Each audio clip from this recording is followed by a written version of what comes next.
Are you ready for a recession? Is your portfolio recession proof? That's probably the question a lot of people are asking themselves at the moment because of all the headlines out there.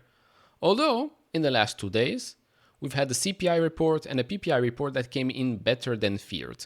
Of course, these two things do not take into consideration the impacts of, everything that's going on right now with the tariffs. So a month from now, 2 months from now, we will get probably a better picture. But at the moment, what does the data tell us? Let's talk a little bit about that. Then let's talk about what happened previously in previous recessions. What happened with the stock market and, your portfolio, my portfolio. Am I making specific moves to make sure that my portfolio is recession proof or not? I'll already answer that question. No. So you don't have to wait until the end of the video. Anyways, if you enjoy this type of videos, hit all the buttons. Would really appreciate that. We're going live 12:30 p.m. Eastern, so stay tuned for that. If you want to support me even further, do check out the link down in the description and in the pinned comment with the top 10 best stocks to buy now, or go to fool.com/couchinvestor. Thank you very much. Let's first start off with the CPI report. So the number came in at up 2.8% and up 0.2% month over month, which is, a difference. So basically the difference here is a decline, which is one of the biggest declines that we've seen in a while.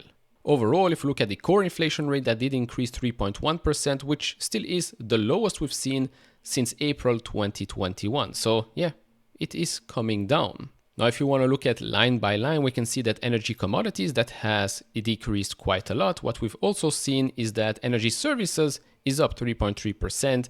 All items less food and energy is up 3.1%. So that's that number. Now, of course, with gas prices coming down, you should expect lower prices, right? Gas prices go up, everything basically goes up because, believe it or not, everything still runs on gas. Well, not everything, but most of the things. And so right now, if we look at the probability of a rate cut, if we look at the upcoming one, of course, there is 0 probability, 1% probability of a cut. Don't see that happening. For May, it seems that we're at 28.6% probability of a cut. And then in June, that jumps to 56%. In July, 43.9%. Or if a cut already happens, we can go even lower.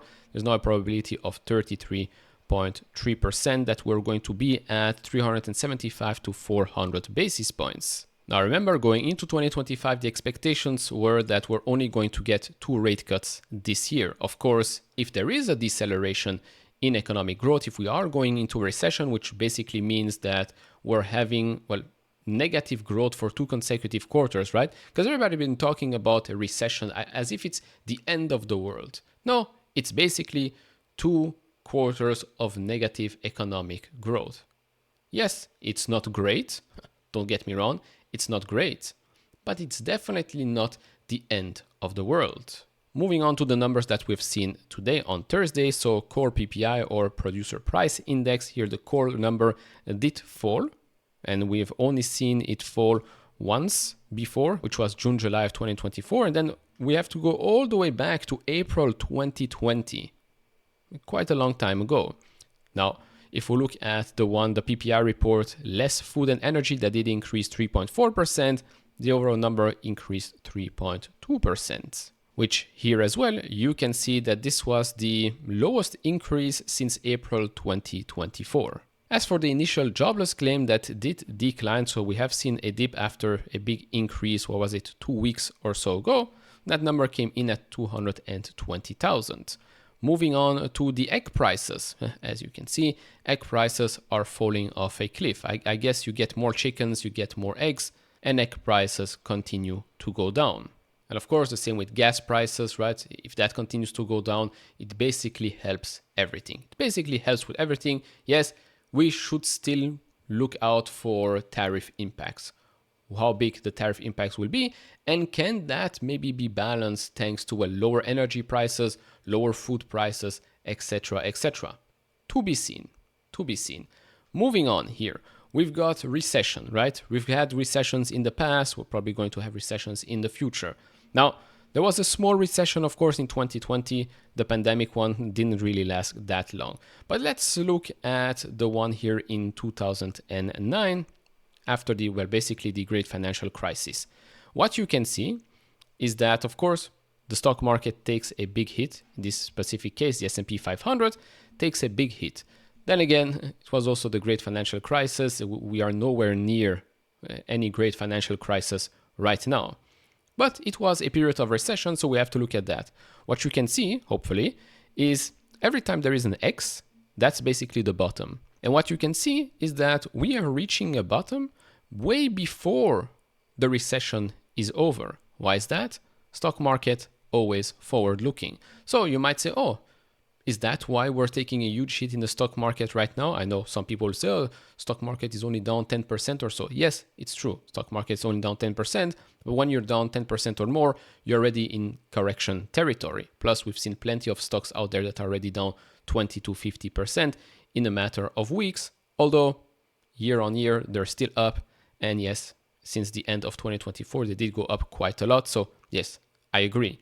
But recession, you can see that every single time we are bottoming out before the end of a recession. So right now, market uncertainty, tariffs, recession fears, I don't know, markets go down in anticipation of bad news. But what happens if, well, let's say there is a recession but doesn't last that long, as we've seen in 2020, or there actually isn't a recession?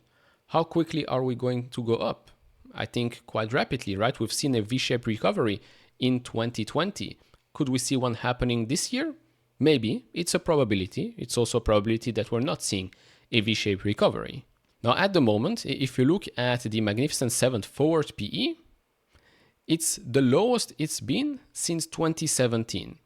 Either these companies have no moat and they're going to go out of business, or the market completely lost it and this is great value. I don't know. I think these companies will not go out of business.